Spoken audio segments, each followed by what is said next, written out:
వెల్లుల్లి కారం వంజరం ఫ్రైకి కావాల్సిన పదార్థాలు: వంజరం చేప ముక్కలు 250 గ్రాములు, అల్లం వెల్లుల్లి పేస్ట్ 1 స్పూన్, నిమ్మరసం 1 స్పూన్, కారం 2 స్పూన్లు, జీలకర్ర 1.5 స్పూన్, మిరియాలు 1/2 స్పూన్, వెల్లుల్లి రెబ్బలు కొన్ని, పసుపు 1/2 స్పూన్, ఉప్పు తగినంత, ఆవాలు 1/2 స్పూన్.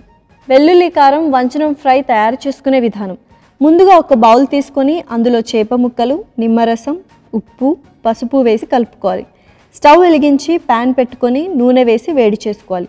నూనె వేడయ్యాక కలుపుకున్న చేప ముక్కలు వేసి జాగ్రత్తగా వేయించుకోవాలి. ఒక మిక్సీ జార్ తీసుకొని అందులో వెల్లుల్లి రెబ్బలు, మిరియాలు, జీలకర్ర, ఆవాలు, ఉప్పు, కారం వేసి మెత్తగా గ్రైండ్ చేసుకోవాలి. వేగుతున్న చేప ముక్కల్లో అల్లం వెల్లుల్లి పేస్ట్ వేసి కలిపి గ్రైండ్ చేసుకున్న వెల్లుల్లి కారం కూడా వేసి కలుపుకొని కొద్దిగా నీళ్లు వేసి కలిపి మూత పెట్టి లో ఫ్లేమ్లో ఉడికించుకోవాలి. తర్వాత స్టవ్ ఆపి సర్వింగ్ బౌల్లోకి తీసుకుంటే ఘాటు వెల్లుల్లి కారం వంజరం ఫ్రై రెడీ.